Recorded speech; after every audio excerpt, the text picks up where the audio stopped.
Welcome to the Sporty Sibling podcast where we score touchdowns and make baskets. Today, we're going to match off and talk about the NFL playoffs. Ladies and gentlemen, that time of the year has come again, and we are ready to start forward and get to moving.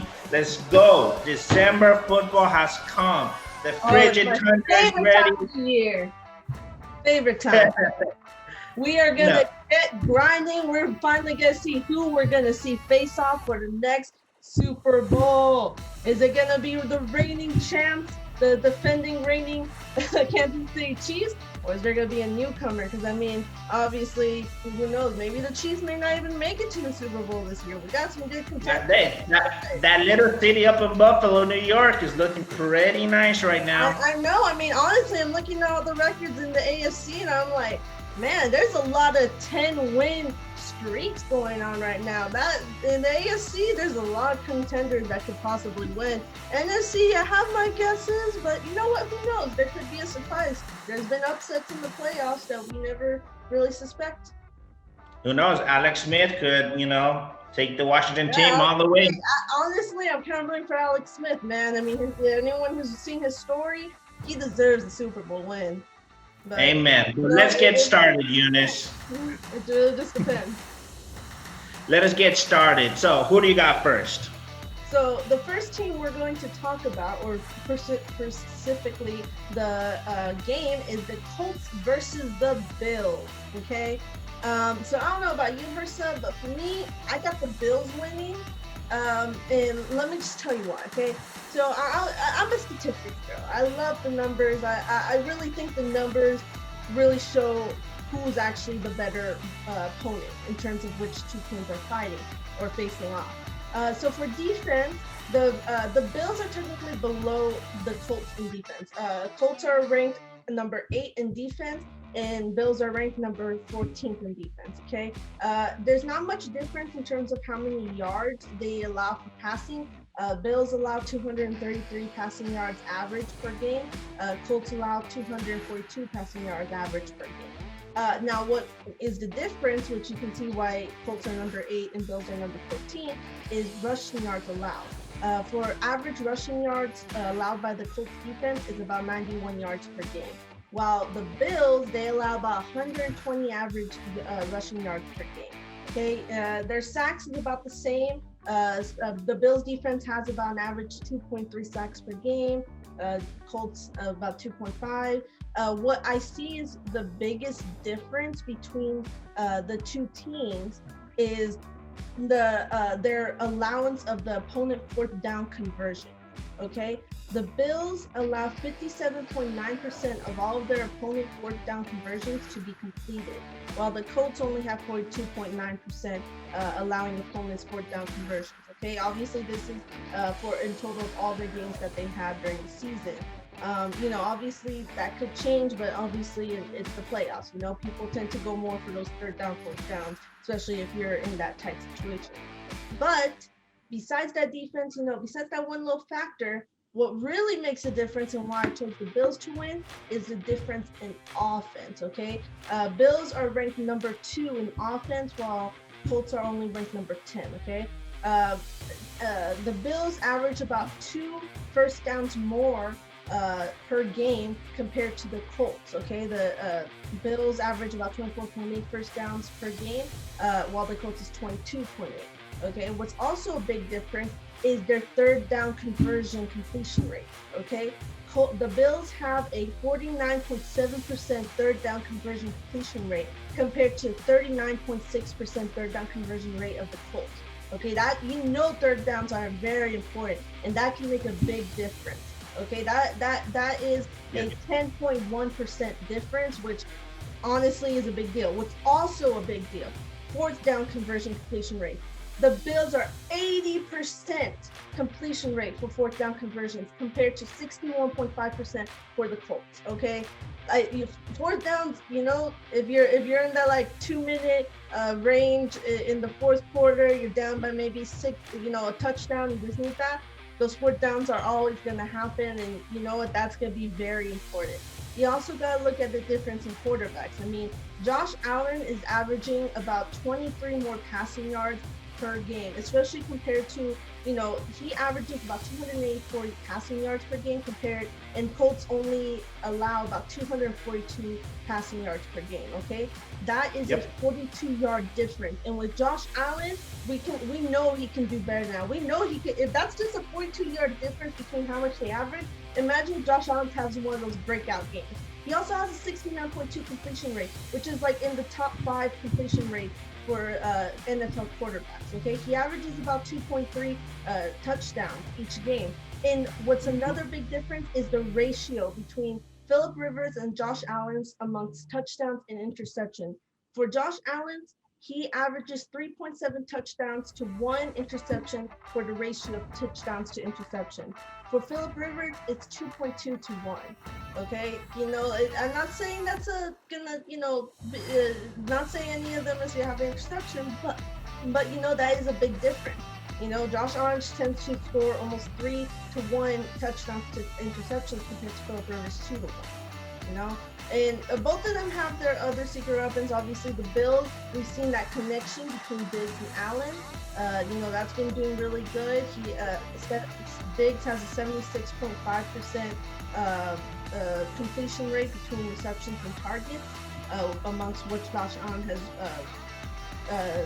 thrown to him. But also look at the Colts. I mean, the Colts, Jonathan Taylor, man, he's been doing exceptional this year. 1,169 total yards, 11 touchdowns, which is really good for a running back. Even Jonathan Taylor did the math, 19.8 yards per attempt average. That's the average. It's really gonna come. I'm not saying the Colts are a bad team. They definitely have the weapons to win, but I believe the Bills will win. I think Josh Allen is doing just phenomenal this year, and I think he really is going to come out this year. I think his connection with his receivers, I'm talking about Diggs especially, I think it's just going to come out. I think they're gonna, I'm not going to say it's a blowout win. I say it's going to be maybe 10 points or less in terms of the difference in score, but I think the Bills are going to come back overall. All right, perfect. So I'll keep mine short. I do agree with you. The Bills will win against the Colts. It's going to be a closer match than everybody expect. I expect them. Buffalo is a 6.5 favorite according to Las Vegas, from what I've seen. And that's as of right now, as of 10:52 today. So the game's about an hour. So we're looking about a touchdown favorite. I do believe that in the end, that Buffalo defense is going to be the main factor in all this. They're going to stop their run. They've been great in stopping their run, in my opinion. And I think it also comes back down to like you said, Josh Allen.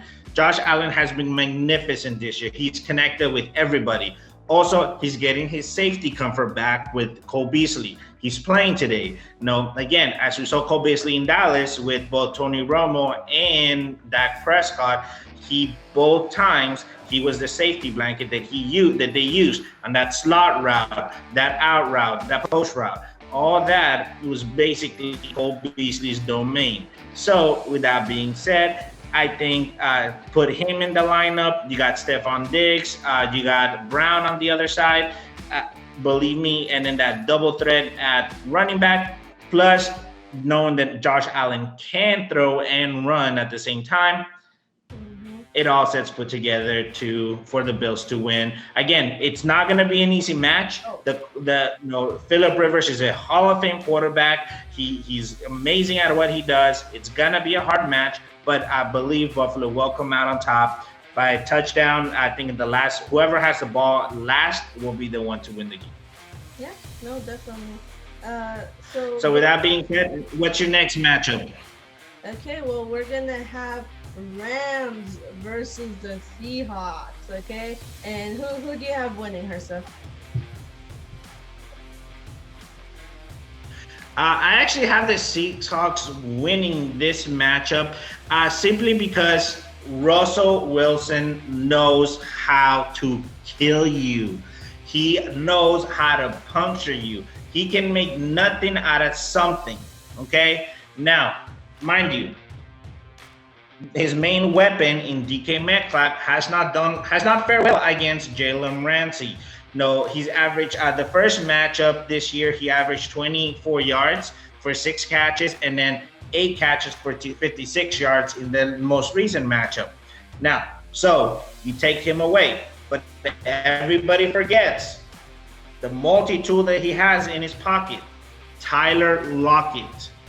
Tyler Lockett is an unified secret weapon of Russell Wilson. He can throw him, you can put him in any sort of level, and he's going to make something happen. Okay? Outside of Jalen Ramsey, the Rams don't really have another shutdown corner. No, hence why they're going to put Jalen Ramsey on DK Metcalf, and then you have Tyler Lockett opened up to do whatever they want. Russell Wilson can run the ball, can open up the game, and buckle up. Now, what they do not fare well in is that offensive line and that run game. That run game hasn't been as good as it was when they had Marshawn Lynch. Okay, they're still trying. Don't get me wrong. Their running backs are great. They're doing what they need to do, but they need more time. But also the Rams have not been able to stop the run that well against them. They've not been able to stop Russell Wilson running out of the pocket, and he's been turning over all of the third downs that he's come up front of.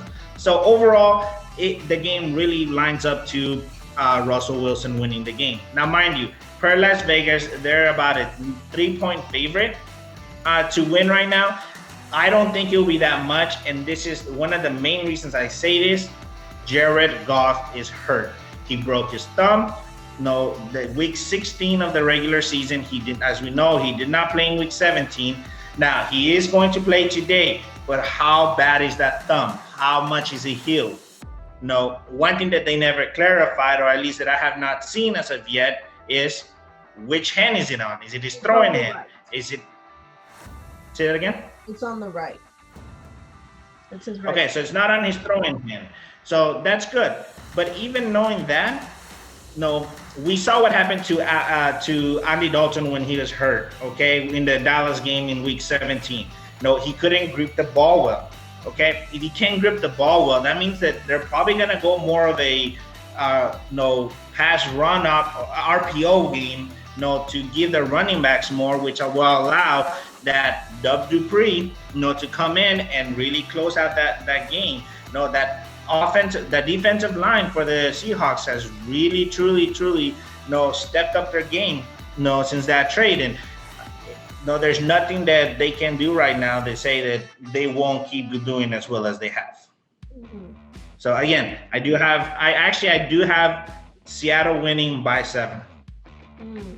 See, this is where we kind of differ. I actually have the Rams as the winners. Now, obviously, this is very dependent on Jared Goff. Okay, so like I said, numbers. Okay, let me explain my reasons. Okay, first off, defense. I don't know if you know this, but the Rams are ranked number 1 defense in all of the NFL. Seahawks only 22.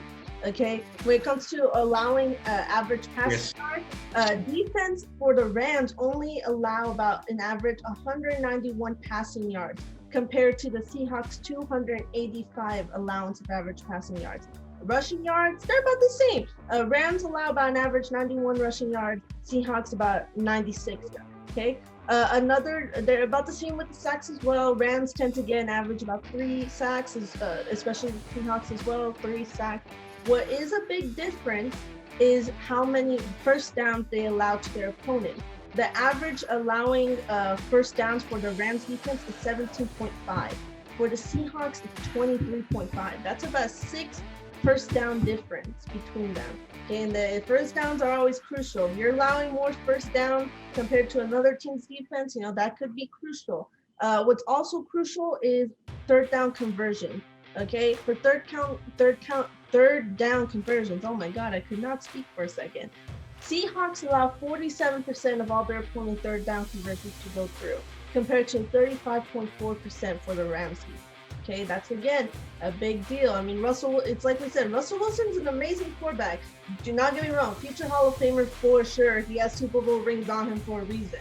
But the thing is that those third down conversions he's good at, but if you're going up against a defense who really has a better record for making sure the opponent doesn't complete those third down conversions, that can be really crucial. Because what if they only keep them to field goals for all we know? Field goals compared to touchdowns, there's that 4-point difference that can make a big deal. You also got to look at the offense. The Rams actually have a better, at least according to the NFL, they have a better offense. They're ranked number 11 compared to the Seahawks number 17. Okay, they make about the same number of first downs. For third down conversion, the Rams offense is about 3.1% better for completion rate in third down conversions. What's also kind of a big difference, though, that the Seahawks have over the Rams offense is the amount of fourth down conversion completion rate. Seahawks are 57.1% for fourth down conversion rates compared to 47% by the Rams. So again, that is a big difference. But it's like you said, one of the big things, and this is what I'm going to very much say, is how many sacks the offensive line allows. For the Rams offensive line, they allow by 1.5 sacks per game. The Seahawks offensive line allows about 3 sacks per game, the average at least. That's gonna make a big difference because everyone remembers Cam Newton when the Broncos faced the Panthers in Super Bowl 50. Remember what happened to Cam Newton when he kept on getting sacked by Von Miller? What happened? He got tired out. Yeah. He got tired out. It's a lot of hits. It tires the quarterback out, especially it hurts a lot too. I mean, I don't think sacks feel nice for any quarterback. And, that could really make a big difference. I know Russell Wilson, he's a tough guy, I'll give him that, but I really don't know what's going to happen. It all really comes down to Jared Goff. Russell Wilson is great. He has his weapons in Metcalf and Lockett. I will not disagree. That is like that's a whole combination that can really cause some havoc on other teams.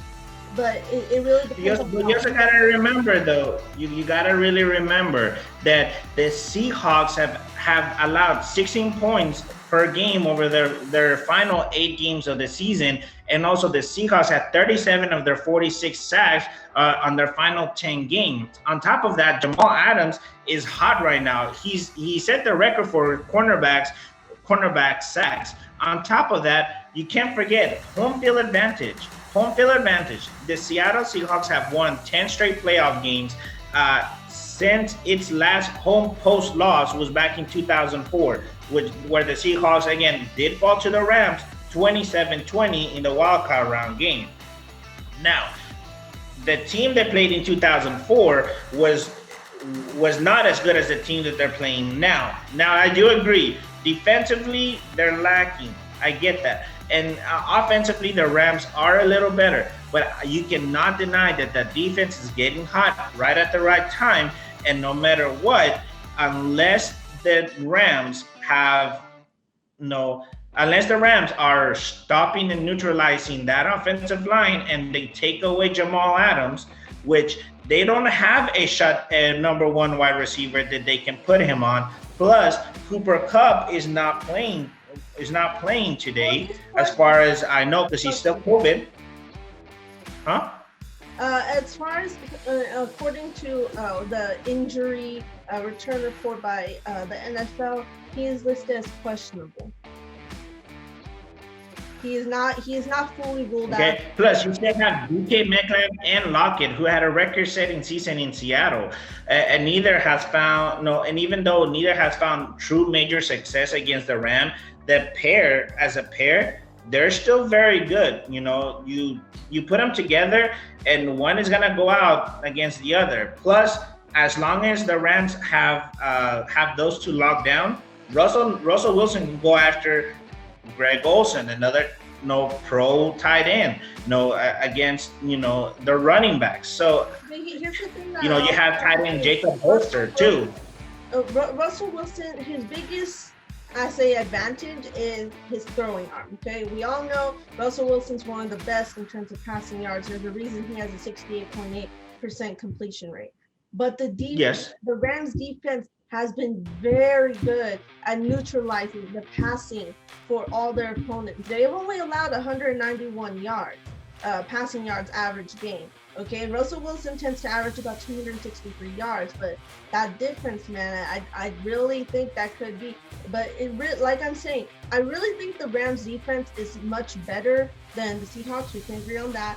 I really think the Rams defense, they know who they're going up against. They know the Seahawks have a reputation. They've made the playoffs many times in the past couple of years. You know, they know who they're going. They're going up against former Super Bowl champions. So you know that they're going to be knowing, okay, we need to know who we're going to place on who are we going to have neutralized Metcalf, who are we going to have neutralized Lockett, who's going to be going out and trying to get sacked on Russell Wilson. Okay, they're going to have that planned out. And like I said, I think the Rams will win. That's who I have as my winner. But, and this is the big but, is how is Jared Goff going to be playing? Okay, that's the real big difference. Is which Jared Goff is coming up? Because if he's healed enough, I think the Rams can win. Perfect. So with that being said, who do you got next? We got the Buccaneers versus Washington, and who do you have as your winner? So. I actually have Tampa Bay winning, but by 3. That Washington defense is doing very well right now. Okay, I can't deny that Washington is doing great things. I mean, Chase Young is arguably my Defensive Rookie of the Year award. Had he been a little more consistent, could have been Defensive Player of the Year. No, Tom, and again, Tom. But you never bet against Tom Brady. I'm sorry. Every time I've done it, I lost. Now I was gonna say Miami. Tampa Bay is a 9-point favorite right now, according to Las Vegas. Again, he's never played in a wild card round, okay, ever in his career. But again, they're going against Washington. Washington has not done well, okay? They lost 4 of the last 5, okay, only winning against Philadelphia in Philly by, because basically Doug Marrone gave him the game. Had Jalen Hurts still played the game, it would have been a different story. And then again, look at what Tom Brady's done. He's 42 years old. He's playing record-setting year. He has a record-setting year. I mean, look what he's done. Look what he did against Florida. Against Atlanta in the first half. He destroyed Atlanta in the first half. There's nothing he's gotten. He's taking a team who had not been in the playoffs since their Super Bowl win in 2000 to 11-5 in the postseason.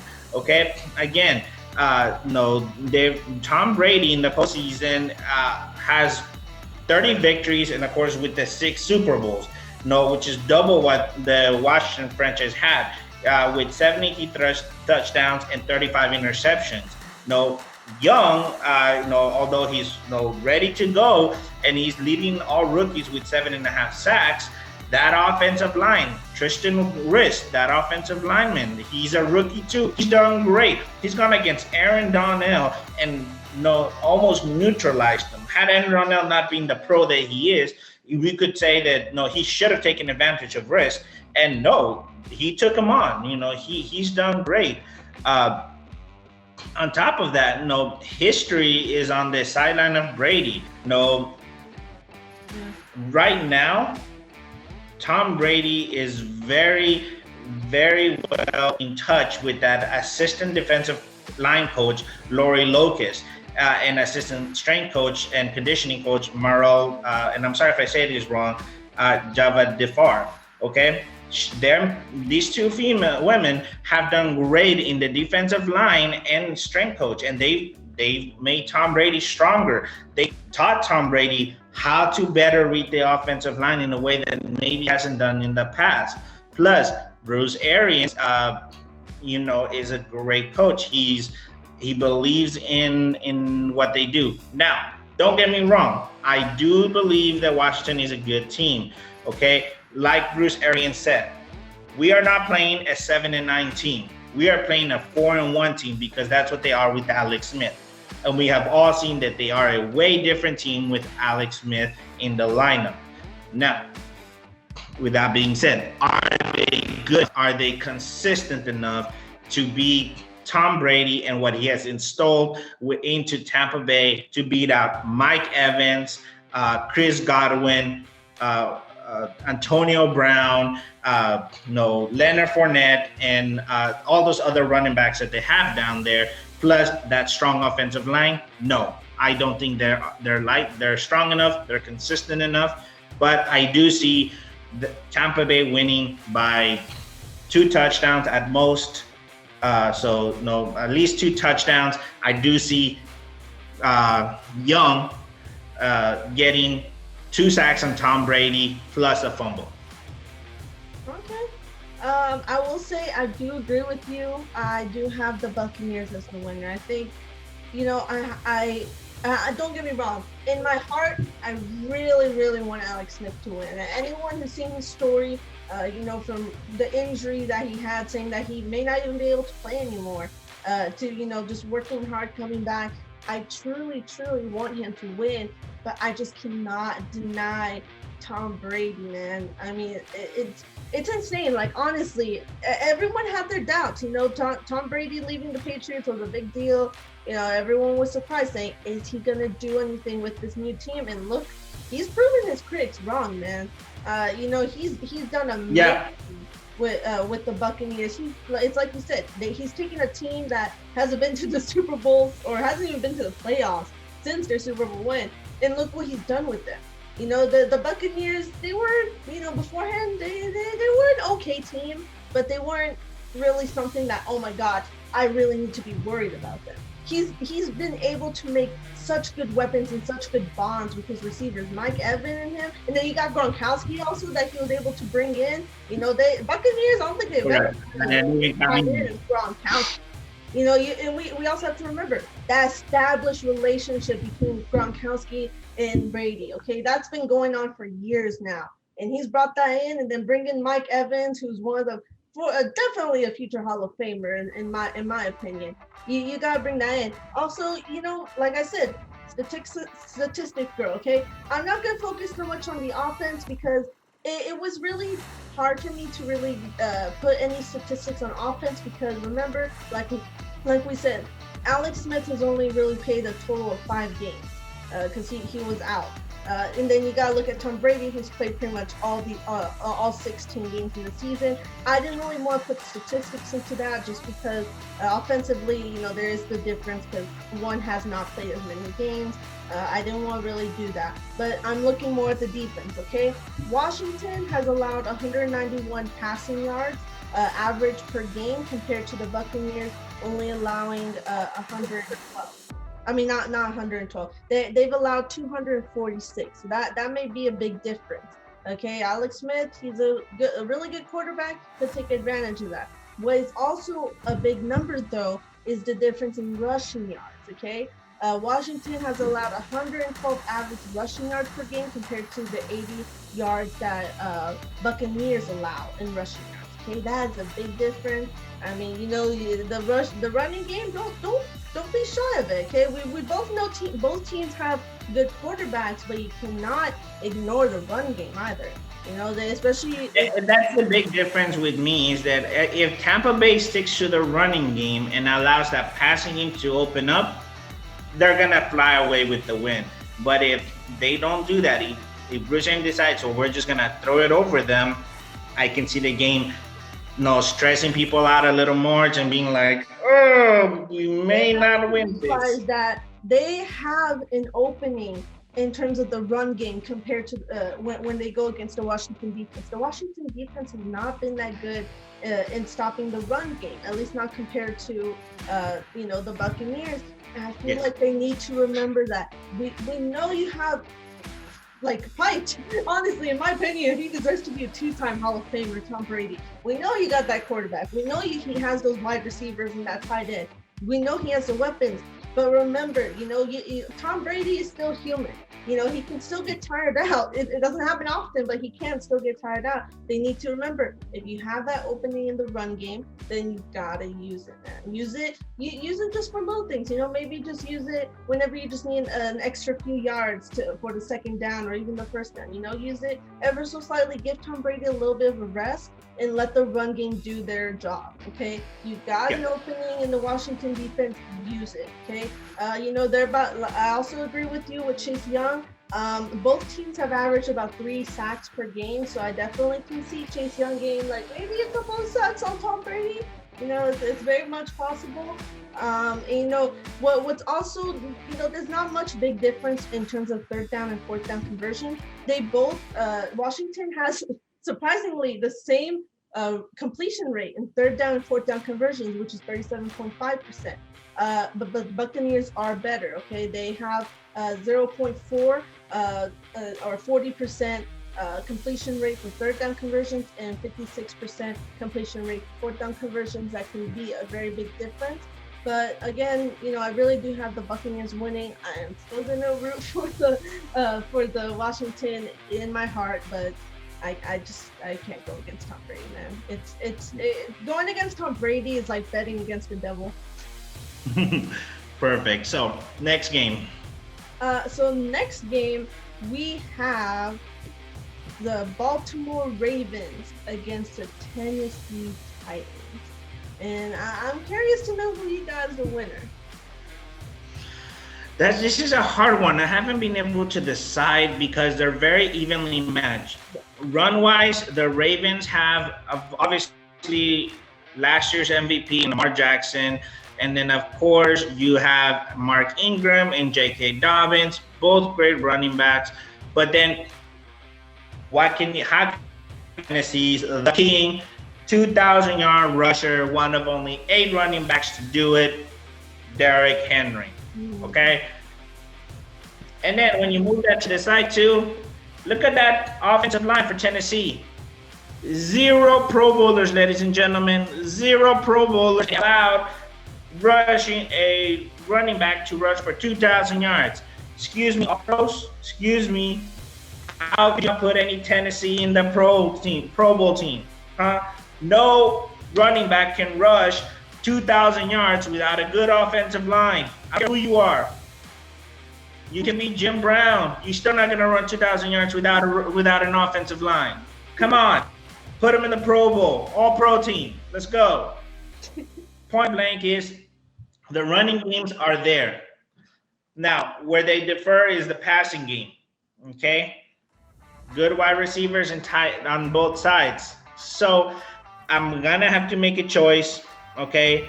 I'm going to go with Tennessee winning by 3 if they lean on Derrick Henry. Again, Derrick Henry has ran for 100 yards every game.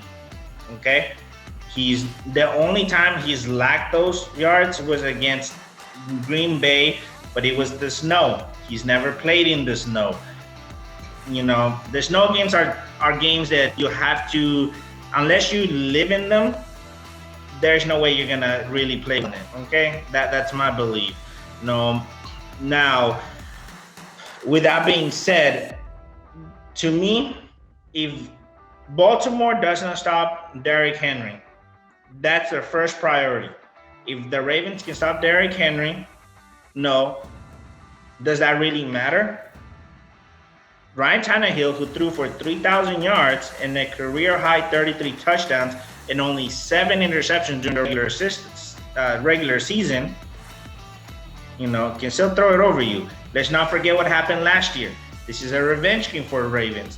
Tennessee beat them out and went to the AFC Championship who almost beat the Kansas City Chiefs. So again, if the Ravens want to win, I'm still picking Tennessee to win by 3 if they're leaning on the run game. If they do not, Baltimore will win by 3. Okay? Again, my main thing here is the ground game. Okay? The ground game. The Ravens average 191 yards per game with Jackson, J.K. Dobbins, Gus Edwards, and Mark Ingram in the lineup. The Titans are second with 168.1 yards, which Tannehill matched Jackson with his own career high in touchdowns. And again, Derrick Henry leads the NFL with 17 rushing touchdowns. So the ground game is the core of both teams. Whichever team stops that run game, that game's over. No, I will say you are correct. If you want me to give you the difference, because I know you probably didn't check the numbers as I do, because we are a little different on that.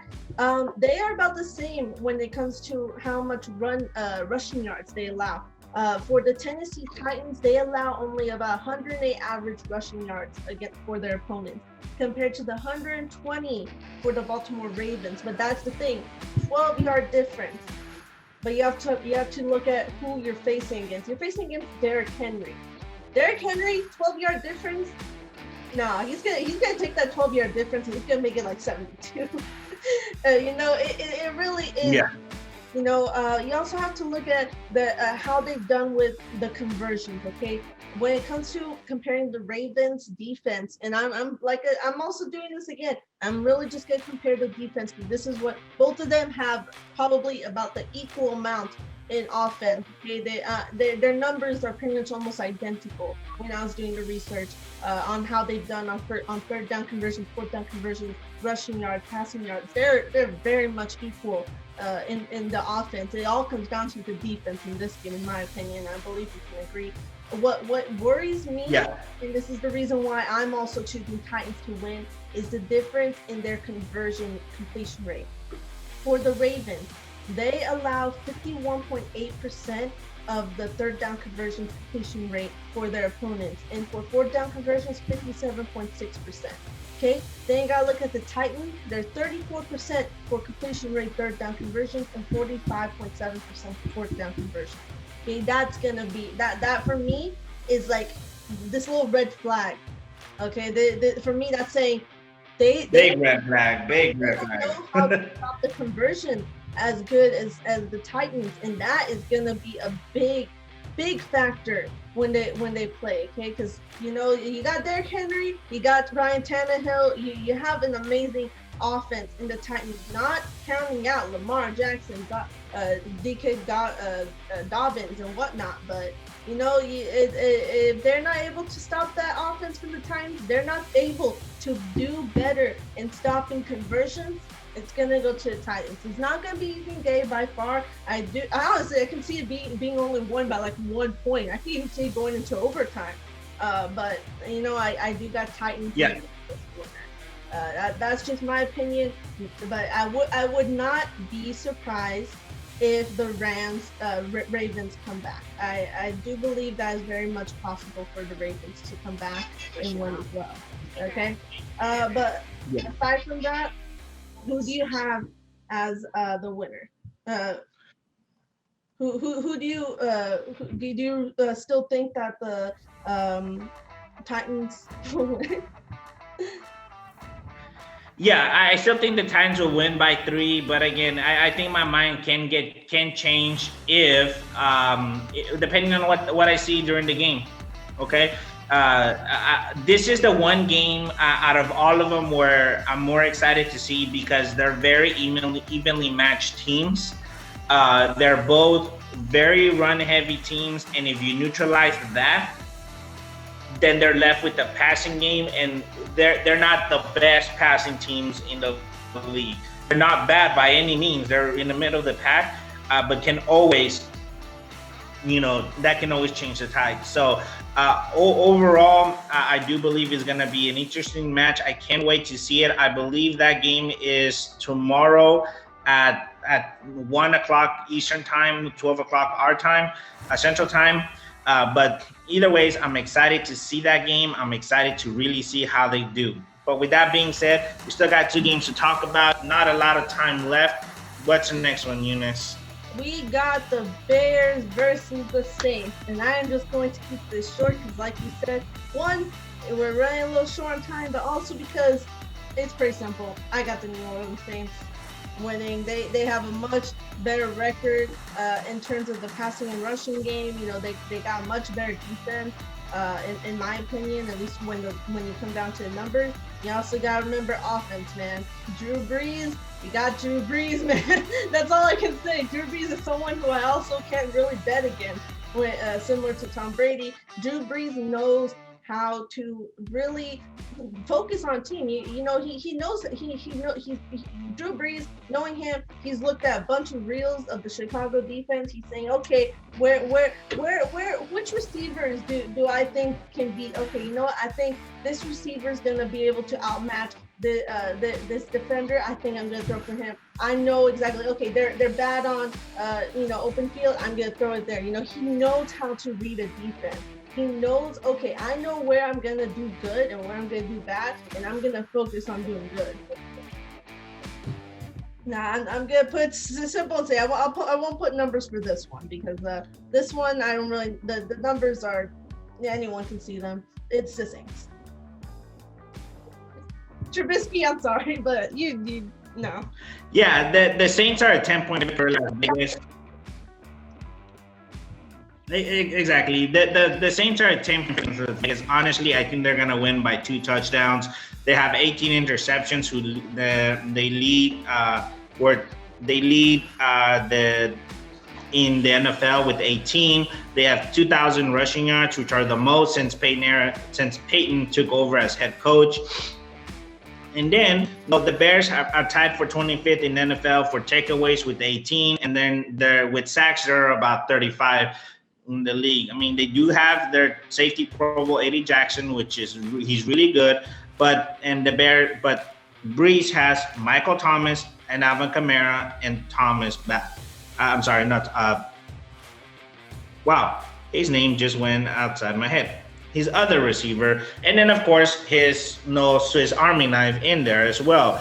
They're all back, they're all healthy, and let's not forget what happened with Alvin Kamara on Christmas Day. Oh yeah, 6 touchdowns, ladies and gentlemen. 6 touchdowns. I'm just saying, no, how can you do that? The Bears, no, we know Mitch Trubisky. If Mitch Trubisky comes out with the Mitch Trubisky play that he does well, okay, the Bears have a chance. But if Mitch Trubisky comes out with his Mitch Trubisky self, I can see 3 interceptions. Or let's not forget, Bears fans, doink doink, that double hit in the playoffs in 2018 against the Eagles, where your kicker hit the post twice and then missed the field goal. I'm just saying, the Bears don't have historically a good postseason history here. So I'm going with the Saints, 14 points, 3 sacks, and 2 interceptions against the Bears, depending on who shows up at quarterback for the Chicago Bears. Yeah, but honestly, I think even if Trubisky's best version comes to the game, I don't know, man. I think the Saints are still going to come in, especially because Drew Brees. I feel like Drew Brees this year. I feel like he's very determined. He wants that Super Bowl ring, and I think he's really gonna go after it this year. I really think he's gonna come out. If the best version, we'll see what happens. I think it'll maybe be a shorter point difference. If the good Trubisky comes, if it's a bad Trubisky, it's a blowout, in my opinion. But last but certainly not least, we have. Yep. With that being said, they're facing off. Steelers versus the Browns. We saw what happened week 17. Is it gonna happen again in the wild card weekend? Who do you have as your winner, Hershey? I have the Steelers winning by 6. Ooh. And this is why, ladies and gentlemen. Let me explain something to you. The Browns are missing their head coach, Stefanski. The reason why they're in the postseason. Well, that in 2020. So, crazy year, crazy playoffs. The Browns break their historically long drought in the playoffs. But let's not forget this, ladies and gentlemen. Week 17, Big Ben didn't play. Their starters didn't play. Okay? Rudolph played. Rudolph is not a starting quarterback. He's a backup. He's not a Hall of Famer like Big Ben is. No, And even then, the Steelers finished with their worst rushing offense in the NFL, dead last in both yards per carry and rushing yards with 1351 and 3.6, and they still play better than the Browns in their first meeting. Despite the struggles, they still have momentum moving forward. Against the Browns, they rushed for 129 yards in the first meeting and 85 in their second meeting. The second meeting, they did not have their top running back, their top two running backs. They were both out. In the third, they also had their third quarterback starting with Josh Dobbs, who ran for 28 yards. Again, the offensive coordinator, Randy Fisher, didn't have his people. Okay, then you have the Browns who are leaning more in the run. Let's not forget, who's that defensive player of the year that they have this year? Who? It goes by TJ Watt.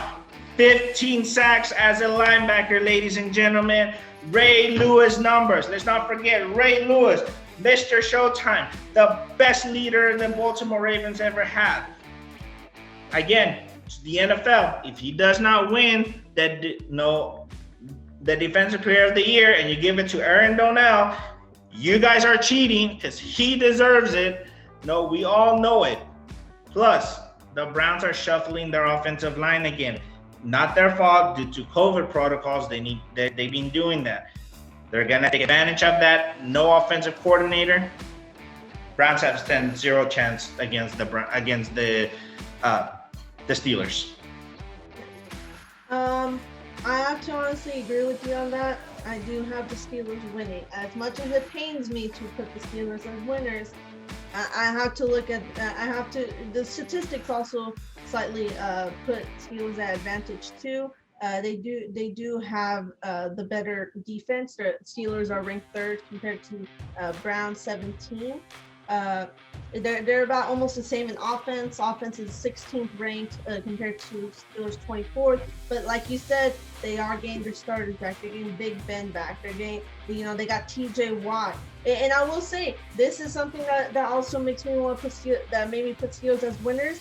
The Steelers average about 3 sacks per game. The Cleveland Brown offensive line allows an average of about 3 sacks per game. He evens up cleanly, and when you got TJ Watt there, he's gonna wreck some havoc. Okay, the only thing, like I said, you have to take into other factors. Obviously, they don't have their head coach. They're shuffling because of COVID. But the only thing that I see could even possibly have the Browns, making it over. The Browns are ranked third in rushing. And the Pittsburgh Steelers allow about 113 rushing yards per game.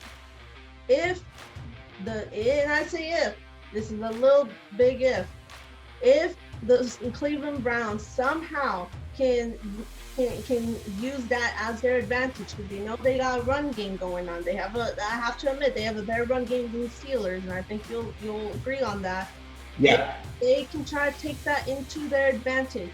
There is a chance that the Browns can get over the Steelers, but it's very highly unlikely because there's a lot of factors getting into this game. And this game, I do have to really take into account outside of the numbers. There's a lot of things going on that are definitely putting the Browns at disadvantage. And I do see the Steelers as winning. If Cleveland's not able to use that advantage of having a better run game and knowing they're going against a defense who cannot stop the run game that good, then the Cleveland Browns can possibly win by a short amount. But if that's not possible, Steelers, I have them winning by like 13 points. In my opinion. Yeah, it's going to be a good game. I'm excited to see it. I mean, the Browns are setting themselves up for the future at this point. I don't think they're going to make it past this first round. But again, in the long run, it comes down to, that the run game is who's going to take over in the rushing game. It's really the run game. With that being said, correct. With that being said, though, who do you have winning in the Super Bowl? Well, actually, the better question is, who do you have winning the NFC and the AFC? gosh, man, it's so hard for me to choose. There's so many good teams. Uh, in the AFC, it. Okay, I'll say this: AFC Championship.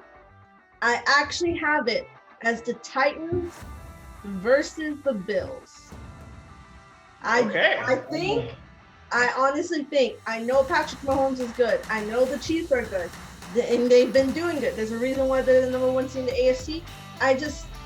I really think Josh Allen and Ryan Tannehill, both of them, they got their teams going good. And I really think they both want to make it to the Super Bowl. And I think both teams have the weapons to go against the Chiefs and get to the AFC Championship. And I really don't know, but I'm gonna say the Bills are gonna win the AFC. I also I have the Bills beating the Chiefs in the AFC Championship as well.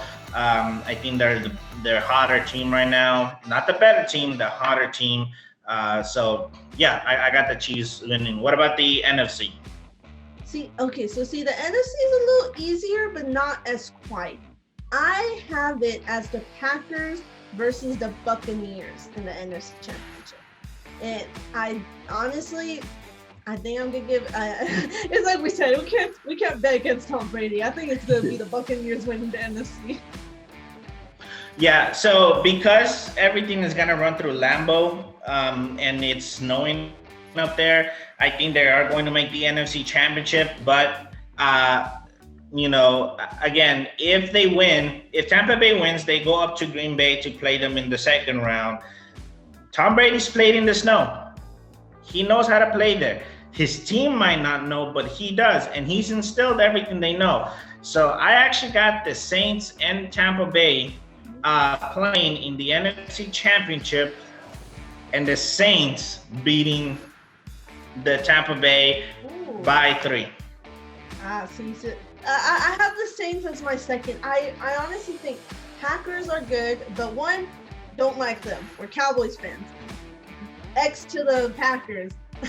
But also, I have to admit, I really think both the Saints and Buccaneers are gonna.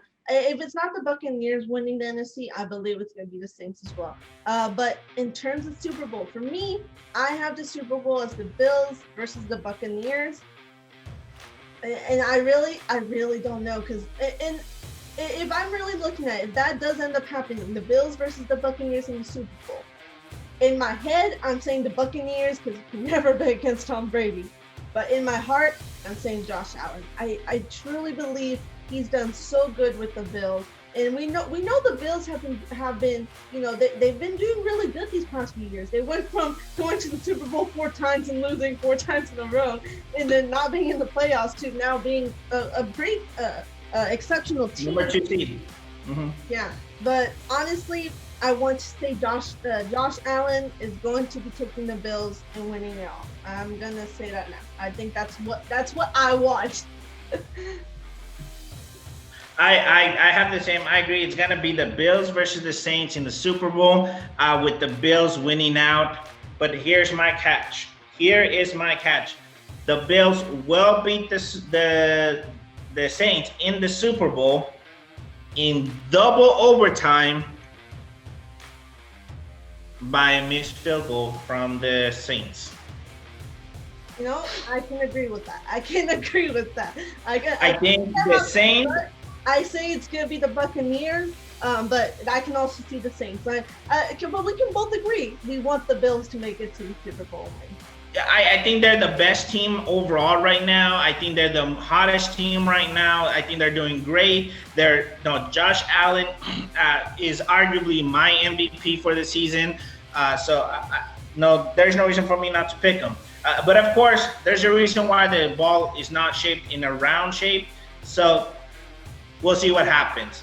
With that being said, that is all the time we have for today. We appreciate you guys listening.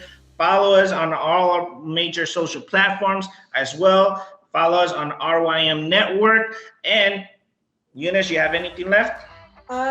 We just want to thank everyone for our support. We understand this is probably a little crazy for you guys. You've never seen our faces, at least not officially. Anyways, you just heard our voices. You finally get to see us argue. Yes, we're brother and sister. Yes, we hate each other, but also love each other. This has been a really good experience. We're so happy that we're expanding our network and we're partnering up with RYM Network. Please make sure to follow them. They have a bunch of other groups that they sponsor. Go check them out as well. We always want to, support everyone else in our community. We're part of the RYM Network community, so please go check everyone else out too. We still want to give a big thanks to Vanessa Torres. She's her sis friend, but she's also the one that got us that sponsorship, and we're so happy. And go football, man. Let's see what happens. We'll see what happens this weekend. Who do you make sure to comment down on our Instagram post. Tell us, who do you think are your winners and losers for all the games? Who do you have as the Super Bowl winner? Who do you have winning the AFC and NFC Championship? Tell us, maybe we have something completely different from you guys. Let us know. But other than that, I think we're good. Herschel, what about you? I'm good. Have a good weekend. Let's go watch some football now. Talk to you guys soon. Okay. Thank you, everybody. Bye-bye.